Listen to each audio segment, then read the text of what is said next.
empezar. Recuerdo de nuevo que la presentación de hoy va a versar acerca de cómo se puede dejar de fumar, analizando de manera breve, sencilla, para generar debate, bueno, pues cuáles son los principales mitos, algunos de ellos relacionados con el consumo de tabaco y también con el tratamiento que se debe llevar a cabo, ¿no? Y bueno, pues cuáles son los tratamientos psicológicos para el tabaquismo que están lejos de esa mitología y que sí que han demostrado evidencia científica hasta el momento, que pueden ayudar a aquellas personas que quieren dejar de fumar. Bien, empiezo por algunos mitos que están relacionados con el consumo de tabaco. Quizá ahora no podemos generar el debate, lo generaremos al final de la presentación, pero dejo aquí algunas ideas, ¿no?, que tienen que ver con lo siguiente. Por ejemplo, el tabaco de liar, cuando no es un cigarrillo tradicional, sino que es tabaco directamente de liar, por ejemplo, es menos perjudicial que el tabaco normal. Es algo que se piensa normalmente, incluso se ha considerado que es mucho más sano, pero en realidad no lo es, porque digamos que uno de los efectos más nocivos es la combustión del papel con el tabaco, con todo lo que lleva dentro el tabaco, y eso es independiente a que sea un cigarrillo tradicional, que sea un cigarrillo de liar, ¿no? De hecho, muchas veces en el tratamiento encontramos que aquellas personas que consumen tabaco de liar, como echan más cantidades, no lo controlan ni lo regulan de una forma estipulada, muchas veces están ingiriendo mayor cantidad de nicotina. Por ejemplo, algunas personas consideran que fumar tabaco es menos perjudicial que fumar cannabis y que además este consumo no produce ningún tipo de adicción. Luego ya veremos a continuación cómo sí que el consumo de tabaco es una adicción y realmente puede llegar a generar las mismas consecuencias que la adicción a otro tipo de sustancias, como por ejemplo el consumo de cannabis, ¿no? Otras ideas: el consumo de tabaco conlleva únicamente consecuencias negativas a nivel físico, pero tampoco hay algunas personas que consideran que más allá de la parte física no existe ningún tipo de problemática a nivel psicológico o social. A continuación voy a mencionar cómo la dependencia de la nicotina va más allá de la parte fisiológica y que por lo tanto hay que tener en cuenta una triple dependencia teniendo en cuenta la parte psicológica y la parte social. De ahí que el tratamiento deba ir un poco encaminado a esa triple dependencia, no solo a minimizar las consecuencias negativas a nivel física, sino también la parte psicológica y, como no, la parte social. El tabaco light, por ejemplo, muchas personas dicen que es menos perjudicial que el tabaco normal. Pues realmente, igual que con el tabaco de liar, ya digo que la combustión del tabaco es lo que genera pues una gran parte de los cánceres, por ejemplo de laringe, y en realidad esto es una mitología, ¿no? Por ejemplo, muchas personas dicen que fumar relaja. Y si bien, y a mí me pasa mucho con mis pacientes, si bien el hecho de que a nivel psicológico puede que relaje, realmente esto es un mito porque la nicotina es una droga activadora del sistema nervioso central, con lo cual a nivel fisiológico la persona no puede estar más relajada, sino que al contrario, a nivel fisiológico la persona está más alterada y por lo tanto cuando deja de fumar permite que su organismo se autorregule y se relaje o no, o esté más o menos alterado independientemente de esa ingesta de nicotina. Lo que sí pasa es que muchas personas utilizan el tabaco para tomarse un tiempo libre, para salir y pensar, les acompaña en momentos de soledad o cuando tienen un problema utilizan el tabaco como mecanismo de afrontamiento, con lo cual se hace a veces una asociación entre fumar, la conducta de fumar, perdón, lo asocio con un momento de relajación, pero en sí mismo el tabaco es imposible que pueda llegar a relajar a nivel fisiológico, por ejemplo, ¿no? Algunos otros mitos que están en la base también del consumo y del mantenimiento de dicho consumo. Por ejemplo, muchas personas dicen, todos los jóvenes consumen tabaco. Incluso los adultos pueden llegar a decir, es que todos los adultos consumimos tabaco. A continuación voy a mostrar muy brevemente, porque tampoco es el objetivo de hoy, pero sí que muy brevemente algunas estadísticas relacionadas con el consumo de tabaco. Y sí que hay un porcentaje, por ejemplo, en España, ¿no?, donde resido y donde realizo los tratamientos, pues un consumo elevado, así como en otros países, pero realmente no toda la población consume, con lo cual es posible vivir sin consumir tabaco y para aquellas personas que están fumando y que quieren dejar de fumar, pues se sumarían a millones y millones de personas que realmente no están fumando, con lo cual muchas veces sucede con las personas que tratamos, con las personas que son fumadoras, que tienen esa visión de túnel y piensan que realmente todo el mundo consume, con lo cual yo ¿por qué no lo voy a hacer? si es algo que todo el mundo hace, y eso no es así. Otro mito que aparece en pantalla, que es muy socorrido, muy socorrido y muy común, quiero decir, es que dejar de fumar engorda, el tabaco ayuda a no engordar. Realmente este es un motivo que mantiene que las personas consuman tabaco, o visto de otra manera, es uno de los factores de riesgo que hacen que los pacientes se resistan a cambiar su conducta de fumar o que cuando ya están abstinentes se mantengan a largo plazo. Lo que sucede es que muchas personas utilizan el tabaco como control estimular, es decir, en vez de comer, fumo. El otro día estaba con una paciente que justo me decía esto: Carla, yo considero que si no fumo y si me voy eliminando ciertos cigarrillos, voy a comer más. Y realmente no debería ser así. Lo que pasa es que se ha hecho a lo largo de los años, quizá para una persona, una asociación entre consumo de un cigarrillo consumo un cigarrillo para evitar seguir comiendo, por ejemplo, o como fin de una comida, ¿no? Como cierre de una comida. Con lo cual, esto es un mito, y el dejar de fumar implica que muchas personas sienten esa ansiedad que no saben cómo manejar. Vamos a ver a continuación algunas formas de cómo manejar esa ansiedad y cómo llevar a cabo el tratamiento, de forma que a veces sustituyen el cigarrillo por una ingesta desmesurada, ¿no? de comida. Eso es lo que realmente engorda, pero el dejar de fumar no tiene por qué engordar, ni mucho menos. Bueno, pues por acabar esta parte inicial, en cuanto a la mitología, por ejemplo, muchas veces se ha dicho y se dice socialmente que la persona que consume tabaco es una viciosa y lo hace porque quiere, ¿no? Y es muy importante que en estos foros, y en realidad cuando hablamos de este tipo de adicciones, como es la adicción al tabaco, lo hablemos ya con la propiedad que se merece, en el sentido de que realmente fumar es una adicción, como puede existir la adicción a otro tipo de sustancias, y realmente necesita de una serie de tratamientos eficaces, comprobados, que estén a disposición de los fumadores para que abandonen este hábito, porque no son viciosos, no es que sean masoquistas, sino que realmente han generado una adicción y por tanto van a necesitar nuestra ayuda, ¿no? Con lo cual, la pregunta es mito o realidad, pues en realidad es que todo es un mito, ¿bien? Todo lo que aparece en pantalla son mitos.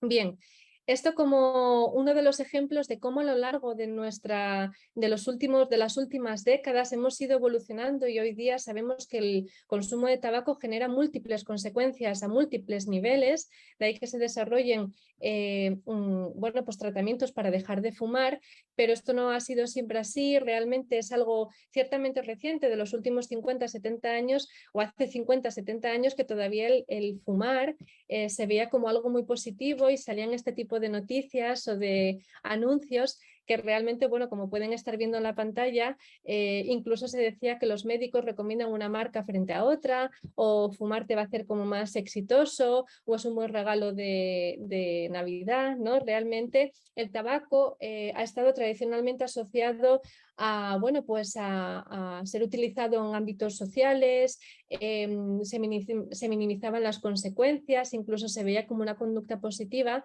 Y bueno, pues gracias a los avances científicos, a lo que conocemos hoy día, eso está cambiando, ¿no? Pero un poco de recordatorio que esa mitología nace de cómo se percibió siempre el consumo de tabaco, y que hoy día estamos invirtiendo un gran esfuerzo para que este tipo de mitos se vayan poco a poco erradicando. Eso es un poco el mensaje inicial, ¿no?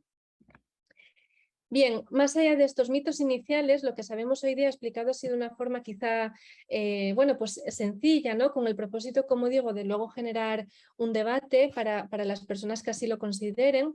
Digamos que el hecho de consumir tabaco puede convertirse en una conducta adictiva, y digamos que la fuerza de la dependencia nicotínica se produce a múltiples niveles. Normalmente se había pensado que la nicotina, que digamos que es la sustancia que genera la adicción física, era todo lo que explicaba la conducta de consumo de tabaco.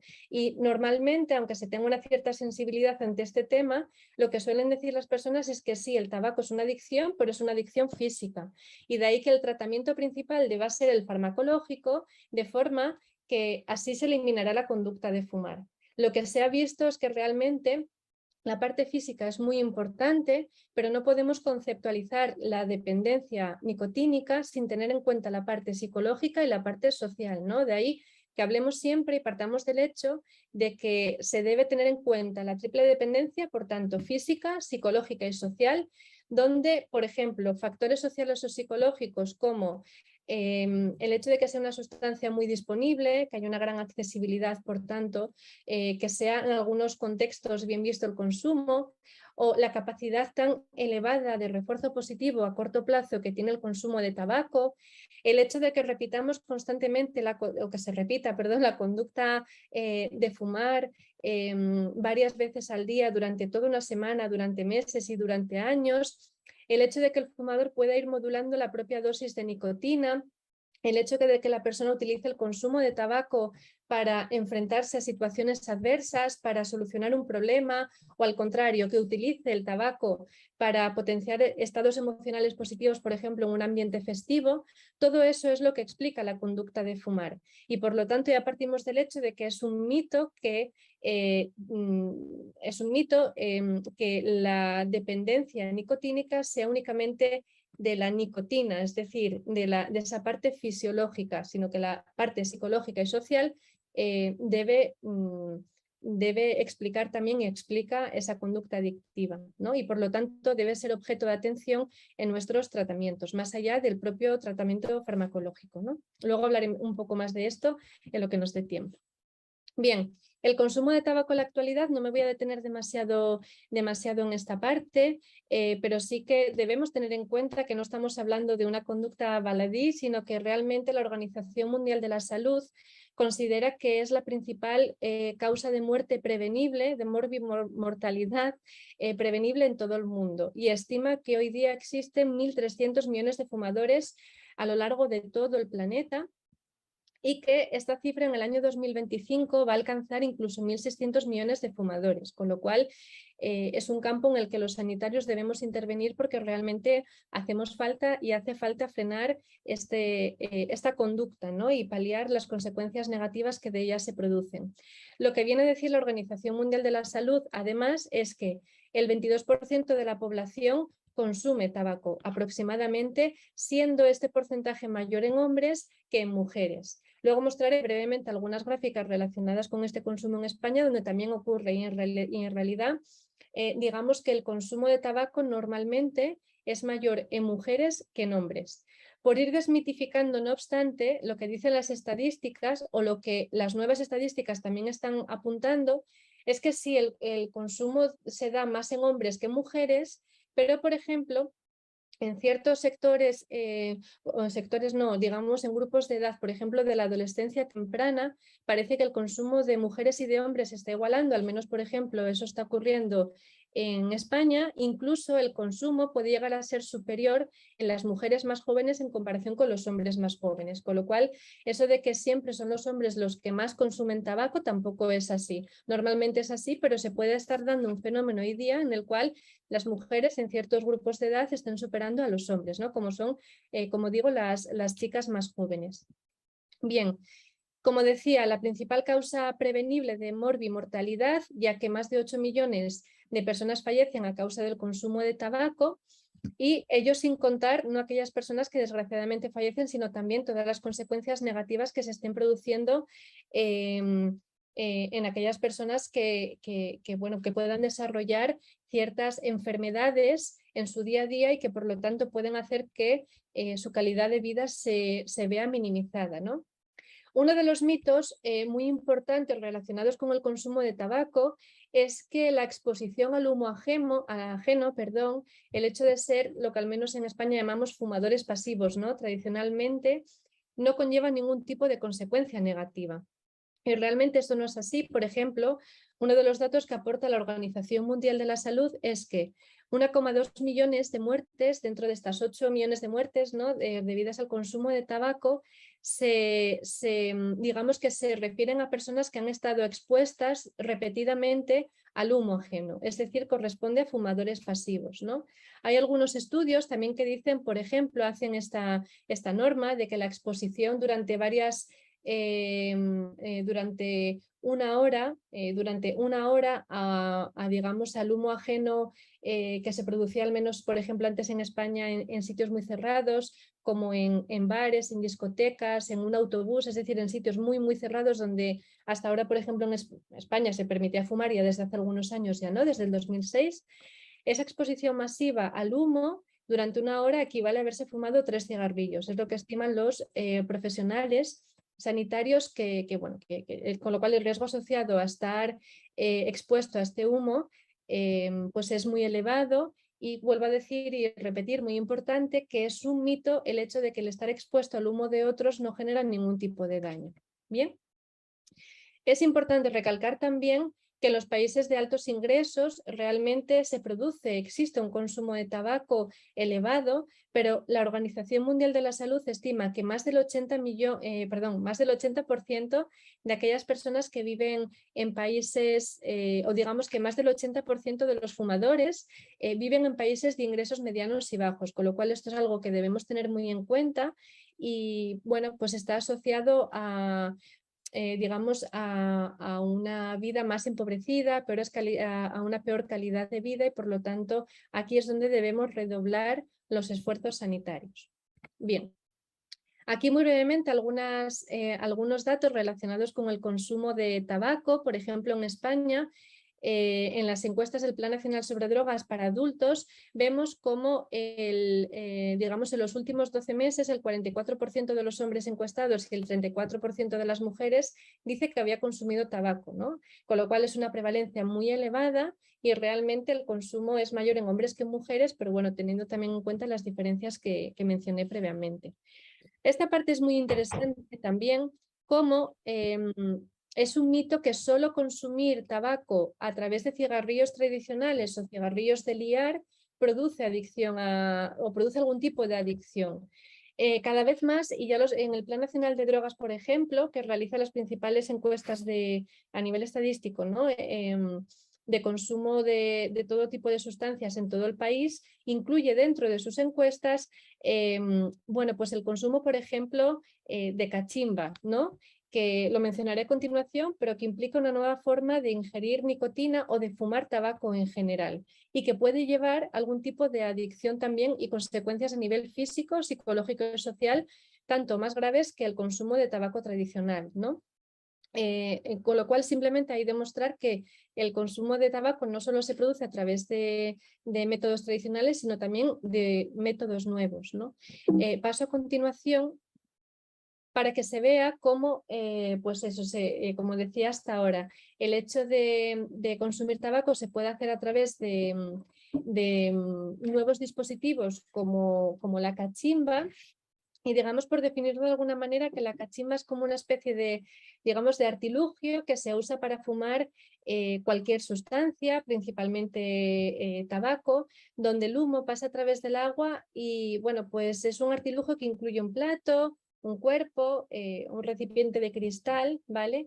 Una manguera y una boquilla a través de la cual se ingiere el tabaco. A veces se utilizan diferentes productos, se utiliza tabaco con y sin nicotina, se utilizan diferentes aditivos, se utiliza incluso otro tipo de sustancias, pues por ejemplo incluso se le incluye a veces alcohol o cannabis, con lo cual los efectos pueden ser muy perjudiciales y digamos que es una nueva forma de fumar, en definitiva, de ingerir o de fumar tabaco, una nueva conducta potencialmente adictiva que se ha importado desde culturas orientales a Norteamérica y también a Europa, que empieza a preocupar especialmente entre los más jóvenes, ¿no? Entre los jóvenes y los jóvenes adultos y los propios adolescentes. Por ejemplo, aquí en Sevilla, bueno, realmente en toda la parte sur de España, justamente Sevilla se le dice que es una de las grandes ciudades en las cuales se consume cachimba y realmente comienza a ser un problema. Sin embargo, no existen todavía demasiados datos a nivel estadístico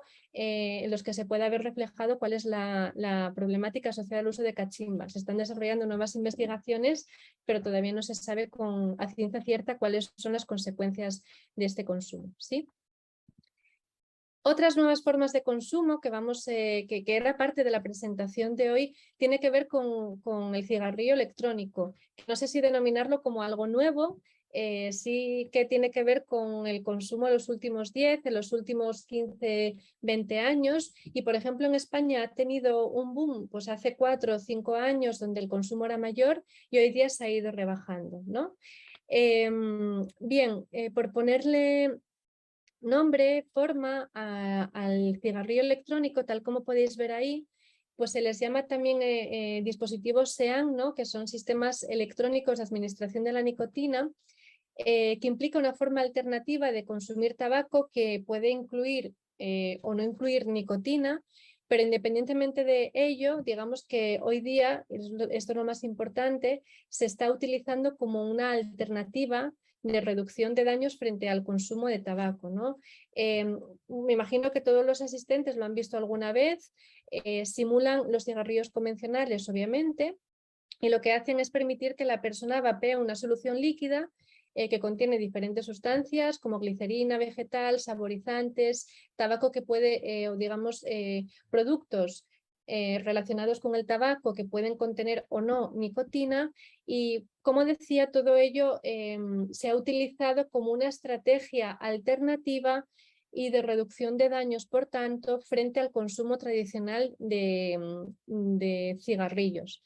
Digamos que explicado de otra forma, y creo que esto es algo que lo hemos escuchado en muchas personas, esto de fumar cigarrillos electrónicos se está extendiendo porque parece que es una solución alternativa, porque es mejor fumar esto que fumar cigarrillos tradicionales, ¿no? Como que es más sano porque no tiene las consecuencias negativas que tiene el tabaco tradicional. Esto es lo que siempre se ha dicho, y es uno de los grandes mitos que están relacionados con el consumo de cigarrillos electrónicos, y vamos a ver a continuación qué dicen los estudios, ¿no? Porque en parte esto de que es mucho más sano es un mito. Los estudios están creciendo y hoy día sabemos que las consecuencias físicas y psicológicas relacionadas con el consumo de los cigarrillos electrónicos puede ser también muy elevada, ¿no? Aquí, bueno, se muestra en la pantalla, por no detenerme demasiado en esta parte, pero simplemente que pueden ver que las últimas encuestas, por ejemplo, del Plan Nacional de Drogas, también incluyen la evaluación del consumo de cigarrillos electrónicos, porque preocupa como una nueva forma de consumo de tabaco o relacionado con la conducta de fumar. Y bueno, donde la prevalencia, sobre todo en la parte de los jóvenes adultos, está creciendo, ¿no? Había crecido del 2016, por ejemplo, al 2019, y hoy día está disminuyendo. Pero, sin embargo, existe todavía un gran porcentaje de personas, sobre todo adolescentes y jóvenes adultos, que consume cigarrillos electrónicos. Y esto puede preocupar por algunas cosas que voy a decir a continuación. Bien, ¿el cigarrillo electrónico ayuda a dejar de fumar? Esta es la gran cuestión que hay relacionada con los cigarrillos electrónicos, ¿sí? Y se ha dicho normalmente que sí, que ayudaba a dejar de fumar, y que realmente, pues ¿por qué no? Ante la situación de fumar un cigarrillo tradicional o fumarse o utilizar, digamos, un cigarrillo, vapear, ¿no? Un cigarrillo electrónico, mejor el cigarrillo electrónico, ¿sí? Esto se ha mantenido de una forma generalizada en nuestra sociedad hasta el momento, pero en los últimos años, por ejemplo, el Ministerio de Sanidad en España, ¿no? En los últimos informes publicados, la Organización Mundial de la Salud está comenzando a decir que efectivamente no es que no sea mejor, sino que puede incluso conllevar las mismas consecuencias o incluso más consecuencias negativas que el consumo tradicional de tabaco. Y que la efectividad, como estáis viendo en pantalla, la efectividad de los cigarrillos electrónicos como método para dejar de fumar puede ser muy limitada y requiere de un mayor estudio, porque realmente esto no se ha probado ampliamente a la comunidad científica como tal, ¿sí? También es cierto que contienen una serie de productos químicos tóxicos que pueden conllevar también diferentes tipos de consecuencias a nivel físico muy graves, ¿no? Como generar diferentes tipos de cáncer también, o potenciar la aparición de enfermedades, ¿no? De cualquier tipo. Y realmente uno de los problemas principales es que su uso indiscriminado hace que no solo no se elimina esta conducta de fumar, sino que se puede llegar a potenciar en grupos más vulnerables como los adolescentes. Vamos a verlo a continuación, ¿sí?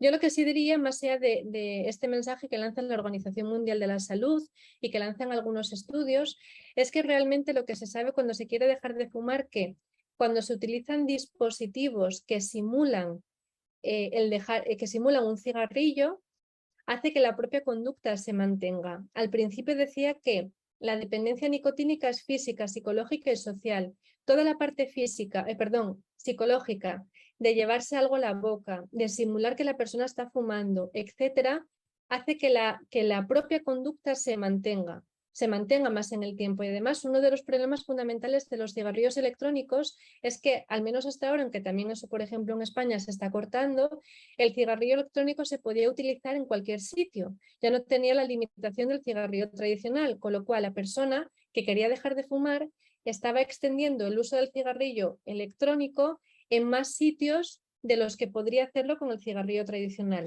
Se podía ir a clase con él, podía entrar en un autobús, podía estar en cualquier sitio con el cigarrillo, con lo cual la propia conducta se mantiene, se incrementa a largo plazo. Ese es uno de los grandes problemas, por ejemplo, a nivel psicológico. Vuelvo a decir que utilizar dispositivos que simulan el fumar para dejar de fumar no funciona, porque la persona sigue teniendo la mente puesta en fumar y no en dejarlo. ¿Bien?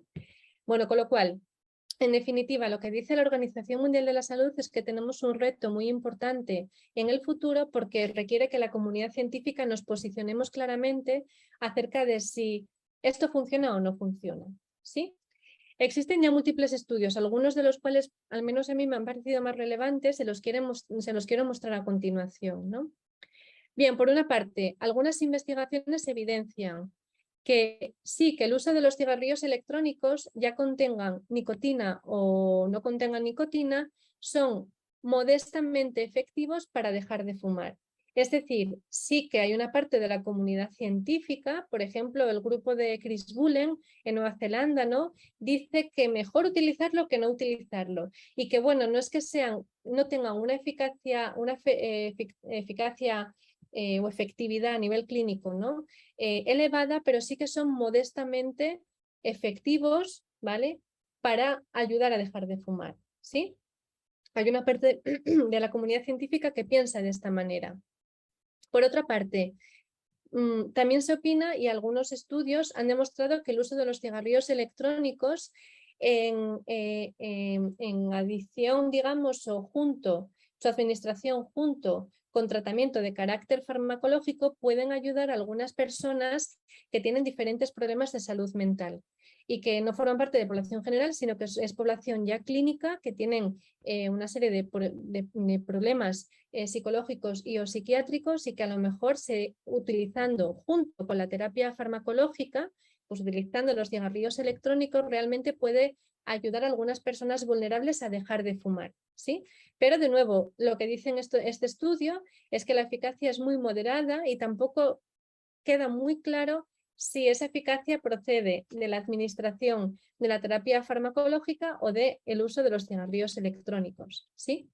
Por tanto, hay un gran debate científico al respecto porque, por ejemplo, otros estudios publicados, como veis, son estudios publicados en los últimos 5 o 7 años.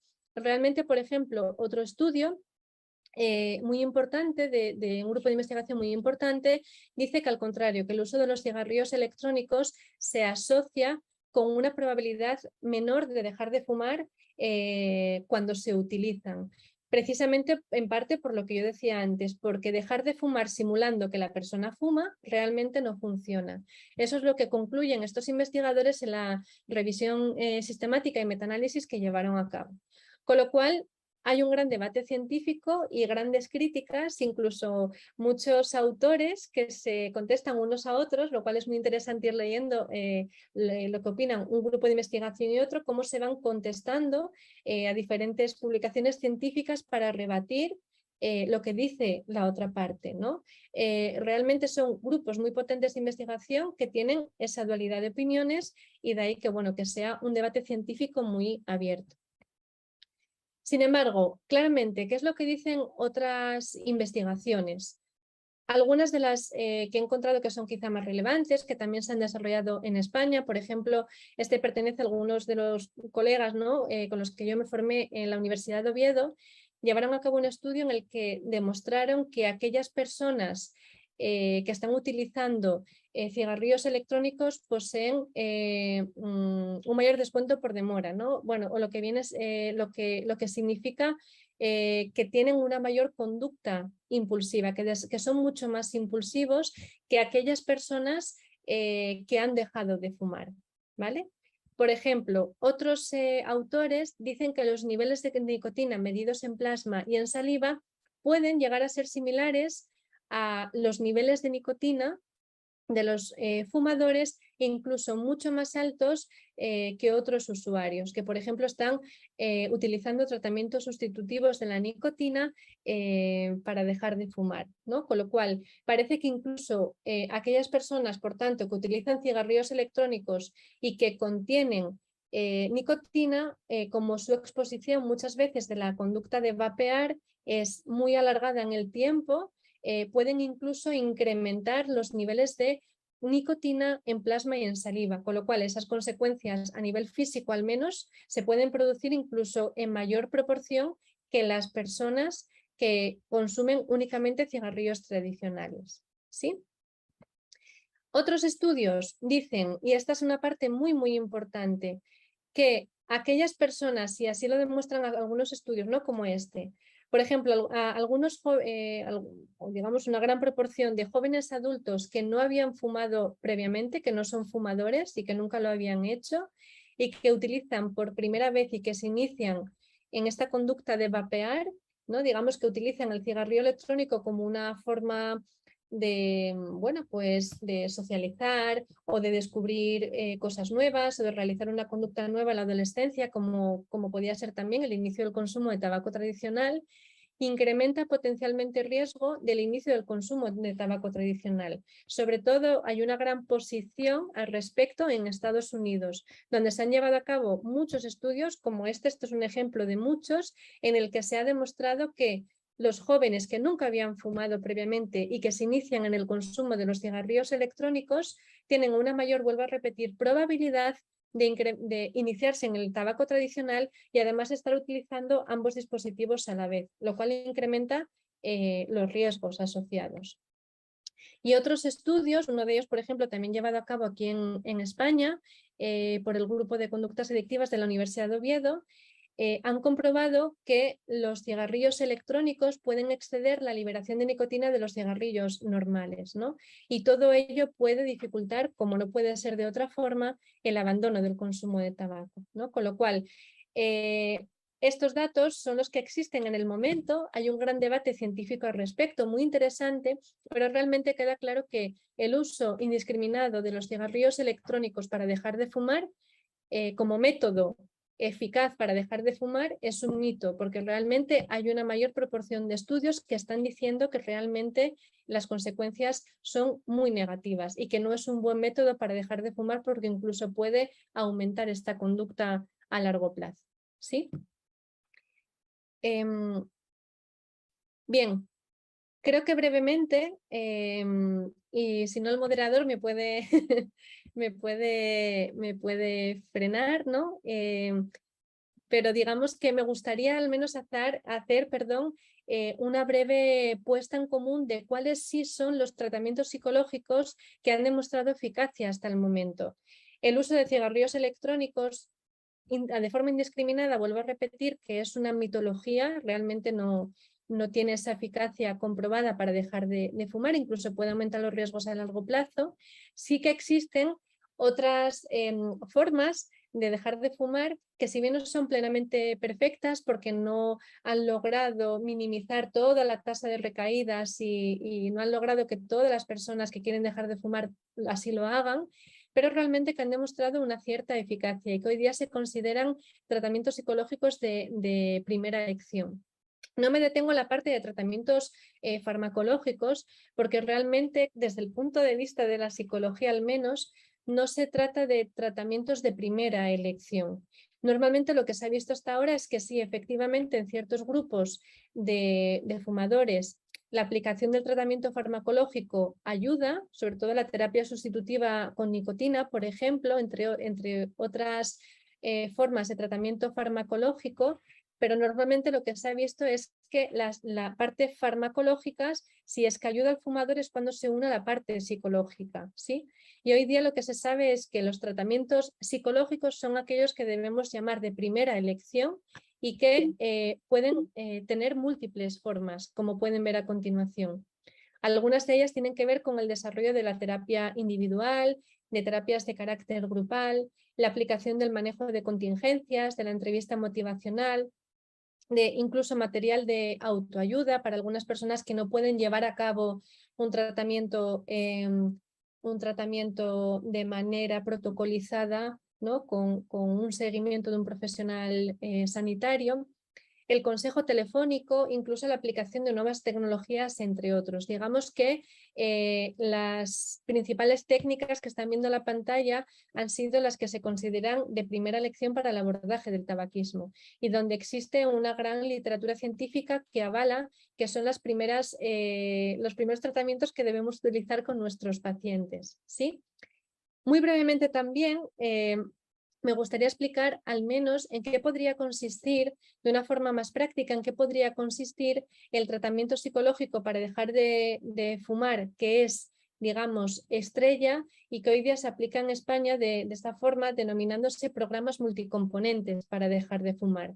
Que, bueno, que como digo, está muy extendido y es muy importante para el abordaje del tratamiento psicológico o del tratamiento de los fumadores desde la parte psicológica, ¿sí? A continuación voy a mostrar, como digo, brevemente un pequeño protocolo del programa multicomponente para dejar de fumar para que se vea cómo se puede llegar a estructurar un programa y ayudar, por tanto, a los fumadores a abandonar este consumo, ¿sí? Hoy día sabemos que los programas multicomponentes para dejar de fumar son, dentro de las terapias de primera elección, pues la primera de ellas, ¿no? La primera que siempre tenemos en cuenta, e incluye una serie de técnicas a nivel cognitivo, conductual, motivacional y de prevención de recaídas, ¿no? Digamos que se compone de 3 fases que tiene que ver con una primera parte que abordaría la parte más motivacional, la preparación para el cambio, la aplicación incluso de estrategias de entrevista motivacional, en las cuales, lejos de asustar, digamos, explicado de una forma muy sencilla, lejos de querer asustar al fumador y hacerle ver que lo que está haciendo está mal, al contrario, lo que pretende es un programa multicomponente para dejar de fumar que incluye estrategias de entrevista motivacional es que el fumador entienda que él mismo libremente quiere dejar de fumar y que analice cuáles son las motivaciones que le quieren hacer abandonar ese consumo y por lo tanto que le quieren hacer, digamos, que le llevan a promover un estilo de vida saludable, ¿no? Pero, por cierto, ya digo que también esto es un mito, el hecho de asustar al fumador, basar una terapia solo en las consecuencias negativas, por ejemplo, todo lo que traen las cajetillas que dicen fumar mata, todas las imágenes desagradables, eso es información que se traslada a los fumadores, pero realmente a nivel de dejar de fumar no genera ningún tipo de impacto. Vuelvo a decir que el asustar, el centrarse solo en lo negativo no funciona en absoluto. En cambio, motivar a la persona y buscar dentro de la persona qué es lo que le lleva a querer dejar de fumar y potenciarlo en el tratamiento es lo que sí funciona, ¿sí? Luego viene a continuación toda una parte de deshabituación psicológica que implica el abandono del consumo de tabaco y normalmente se recomienda que se haga de una forma gradual, no para todas las personas por igual, siempre adaptado a las necesidades de los fumadores, pero realmente se pretende que se haga de una forma como protocolizada y en diferentes sesiones que impliquen que la persona puede ir reduciendo el consumo hasta llegar a 0. Y cómo no, los programas multicomponentes para dejar de fumar deben, digamos, contener pues, una parte de prevención de recaídas, porque uno de los, digamos, mira, hablando de mitos o realidad, pues digamos que uno de los grandes mitos al dejar de fumar es que una vez que lo dejo, pues ya está. Voy a ser un no fumador durante toda mi vida y la persona se relaja y digamos que que sí que se relaja. Sin embargo, uno de los grandes problemas que tenemos en el tratamiento del tabaquismo es que las personas sí dejan de fumar ahora, pero recaen a largo plazo, ¿sí? Entonces, un programa, un protocolo para dejar de fumar tiene que contener una parte de prevención de recaídas. Bien. Voy a pasar esta parte porque sé que no da tiempo a hablar del caso clínico y sí que solo quiero mencionar esta parte que tiene que ver con que, por ejemplo, un programa protocolizado para dejar de fumar, por ejemplo, por ejemplo, yo he aplicado también con mi grupo de investigación que se lleva a cabo en España. Es este que están viendo a continuación, que pertenece, bueno, el principal creador del programa ha sido Lisardo Becoña Iglesias, un catedrático de la Universidad de Santiago de Compostela, y de ahí ha publicado un libro que se llama Programa para dejar de fumar, del año 2007, que, bueno, que se ha extendido en toda España, es uno de los principales referentes en nuestro país para dejar de fumar, ¿no? Digamos que un buen protocolo para dejar de fumar, por ejemplo, en este caso se extiende a 6 sesiones, aunque podrían ser más. Se aplica en formato grupal normalmente, aunque también podría ser individual, y lo que se hace es ir introduciendo diferentes técnicas que tienen que ver con la reducción gradual del consumo de cigarrillos, ir cambiando de marca semanalmente para que la persona se deshabitúe al sabor de su tabaco tradicional, que la persona vaya registrando todo lo que va consumiendo para ir aprendiendo cómo funciona su conducta de fumar y, sobre todo, un buen protocolo para dejar de fumar debe ir orientado en positivo, promocionar hábitos de vida saludables, conductas alternativas, incluir pues, un control de la alimentación, del ejercicio físico, incluso técnicas psicológicas que podemos utilizar con otros de nuestros pacientes que tienen que ver con el control de la ansiedad, con el control del estrés, etcétera, etcétera, ¿no? Es decir, un protocolo que implique la deshabituación psicológica del consumo. La parte fisiológica se produce al inicio. Se puede dar un síndrome de abstinencia inicial y, si acaso, el tratamiento farmacológico ayudaría a que se mitiguen esos síntomas negativos al inicio. Pero, por ejemplo, un tratamiento farmacológico solo atiene a una de las patas de esa triple dependencia. Una vez que se acaba lo fisiológico, no enseña a cómo dejar de fumar. Con lo cual, aquellas personas que utilizan, por ejemplo, solo los tratamientos farmacológicos acaban recayendo porque solo les ayudó al inicio a que la sintomatología negativa producida por el abandono del consumo se mitigara. Ya está. Todo lo que implica un tratamiento psicológico protocolizado ayuda a la persona a aprender a vivir de una forma libre sin necesidad de consumir. ¿Sí? Bien, solo por ir acabando, y no quiero extenderme más, porque sé que estamos ya en tiempo.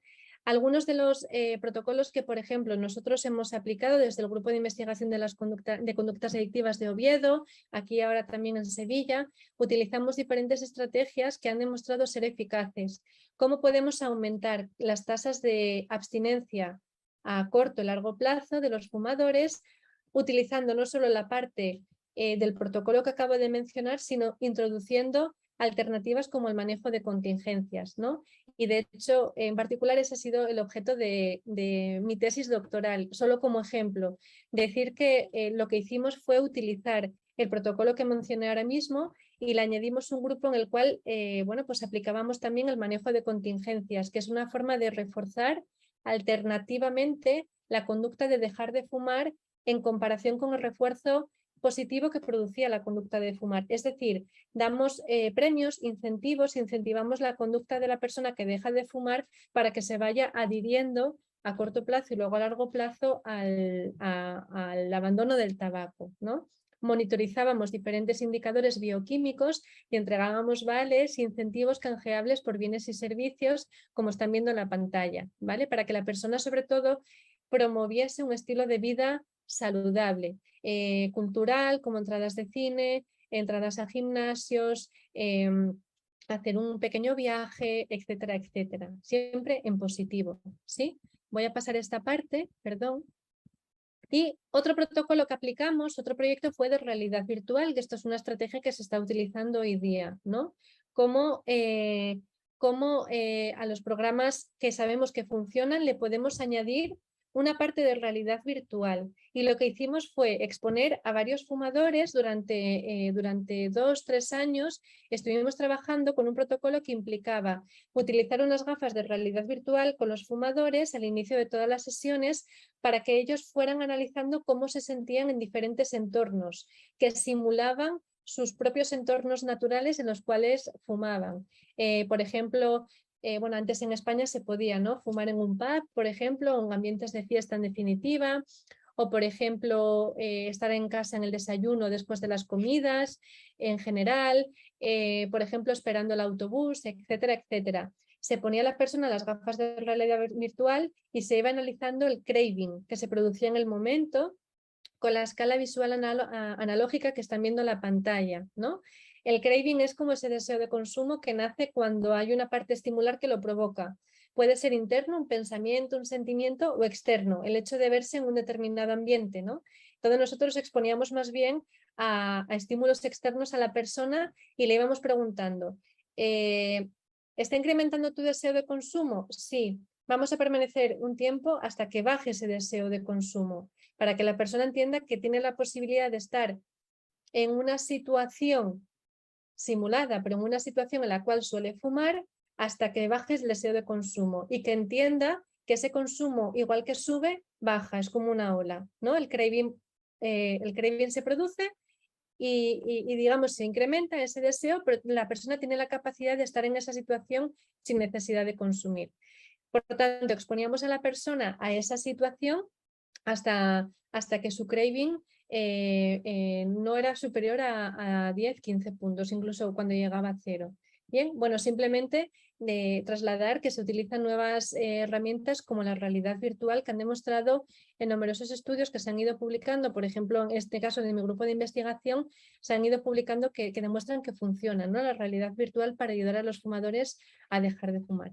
Y ya como último, para finalizar, uno de los grandes mitos importantísimo es que solo las personas que no tienen ningún otro tipo de patología pueden dejar de fumar. Todas las demás personas, si fuman, no las molestemos porque va a alterarles o les va a hacer que su vida empeore de alguna manera. Por ejemplo, incluso desde la parte de la medicina se decía, si una persona está en tratamiento psiquiátrico, por ejemplo, o una mujer que está embarazada, no le vamos a pedir que deje de fumar del todo porque si no se podría alterar, podría tener mucha ansiedad y no lo va a conseguir y, por ejemplo, una embarazada le va a hacer daño al feto, su ansiedad, o una persona que está en tratamiento psiquiátrico le podría hacer que sus síntomas negativos, por ejemplo, en el caso de un trastorno psicótico, se acentuaran. Por ejemplo, realmente lo que dicen los estudios es que esto no es así y se han hecho y se están llevando a cabo y se van a llevar a cabo muchos más estudios con personas, con grupos que son vulnerables y que de verdad también necesitan nuestra ayuda, ¿no? Por ejemplo,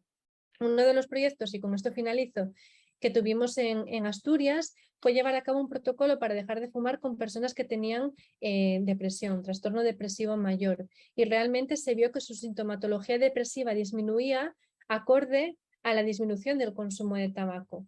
También las personas que tienen otro tipo de adicción, que tienen otro tipo de trastorno por uso de sustancias, también tienen la posibilidad de dejar de fumar y de hecho algunos estudios en España también están demostrando que pueden dejar de fumar y les ayuda a abandonar otro tipo de consumo de sustancias.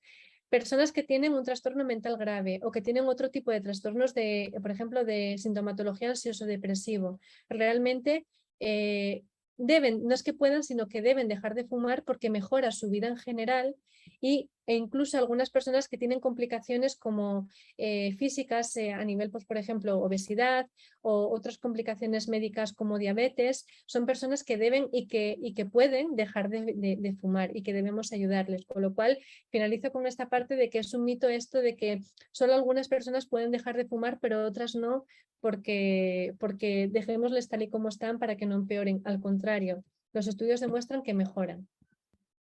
Esto, bueno, pues nada más. Dejar de fumar, último mensaje, sí que se puede y ya finalizo.